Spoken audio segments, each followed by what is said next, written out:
Assalamualaikum warahmatullahi wabarakatuh. Kita membahas kitab apa? Ibadat. Karangan siapa? Muhammad Arsyad Thalib Lubis, ulama besar Sumatera Utara. Kita apa namanya? Pelajaran ibadat. Sini ada penyusun ya, sambutan dari penyusun. Kemudian ada pendahuluan. Pendahuluan ini ada membahas tentang hukum Islam. Ada berapa hukum Islam?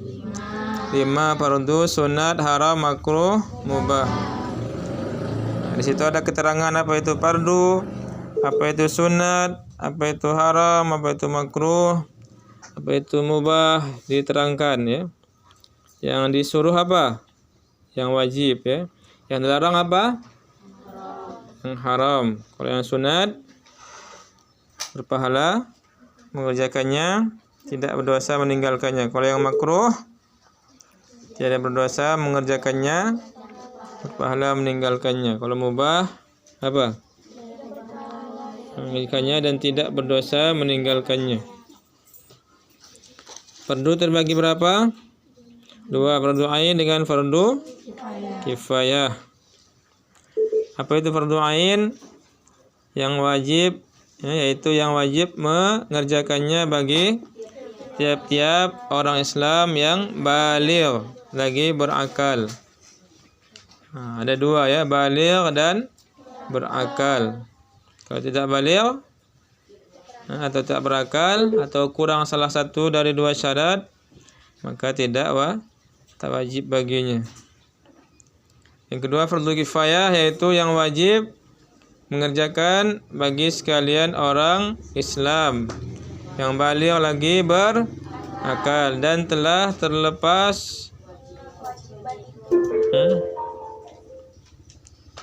terlepasnya kewajiban itu jika sebagian di antara mereka telah mengerjakannya.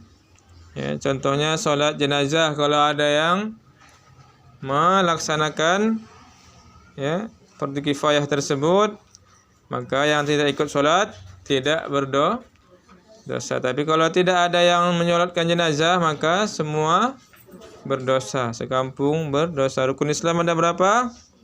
5 ya. Sudah kita ketahui semua. Apa yang pertama? Syahadat. Kedua sholat. Ketiga zakat. Keempat puasa Ramadan. Kelima haji. Apa itu 2 kalimat syahadat? Rukun Islam yang pertama mengucap 2 kalimat syahadat, yaitu 2 kalimat syahadat artinya 2 pengakuan. Pertama mengakui bahwa tiada Tuhan melainkan Allah. Kedua mengakui bahwa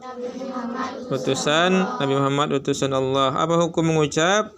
Tiap-tiap orang yang hendak masuk Islam wajib mengucap 2 kalimat syahadat ya. Kalau tidak mengucap berarti belum masuk Islam. Apa bunyi 2 kalimat syahadat? Asyhadu an la ilaha illallah, artinya saya mengakui bahwa tiada Tuhan Allah. Wa asyhadu anna Muhammad Rasulullah, artinya saya mengakui bahwa Nabi Muhammad utusan Allah. Kemudian masuk bab bersuci, pendahuluan. Rukun Islam yang kedua mengerjakan sembahyang. Sembahyang itu tiada sah dengan tiada bersuci. Maka sebagai pendahuluan bagi sembahyang akan diterangkan lebih dahulu peraturan bersuci yang berikut.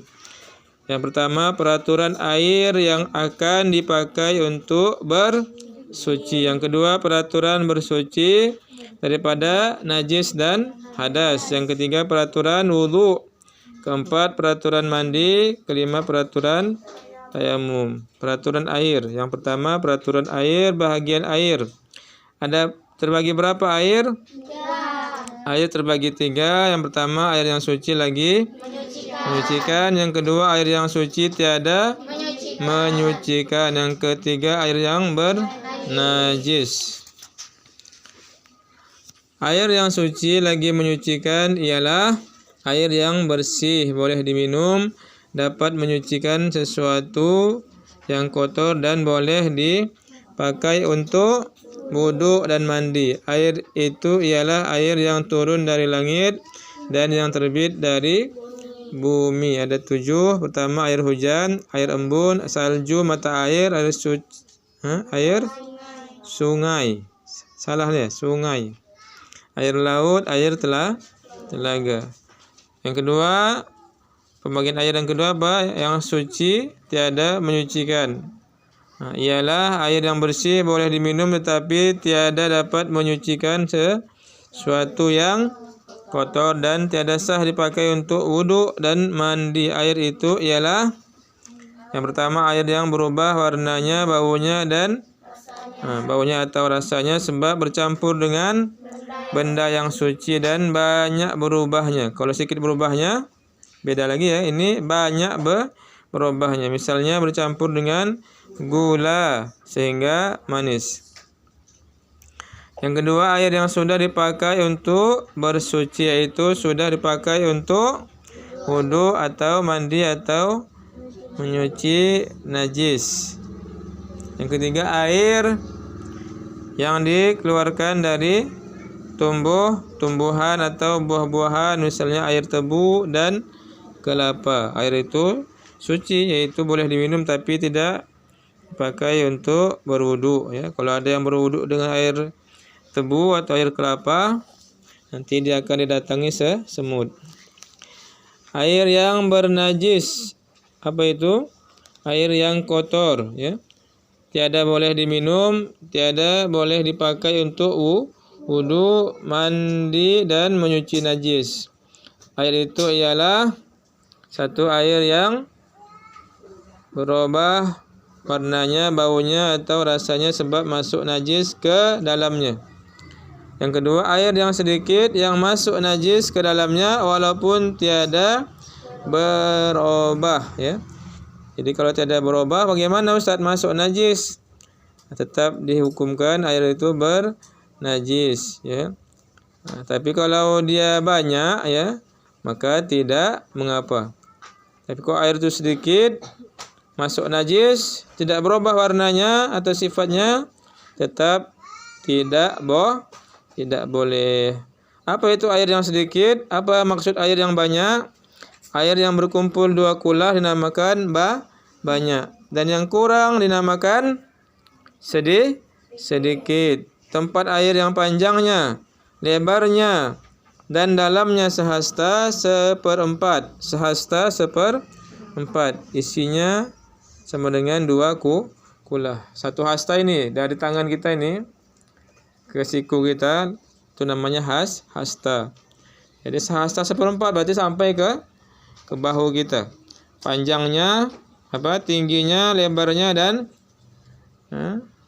panjangnya. Maka kalau ada ukuran seperti itu, kata pengarang kitab ini, maka itu sudah dikatakan 2 kula. Masuk pun najis, tidak dia mutanajis ya.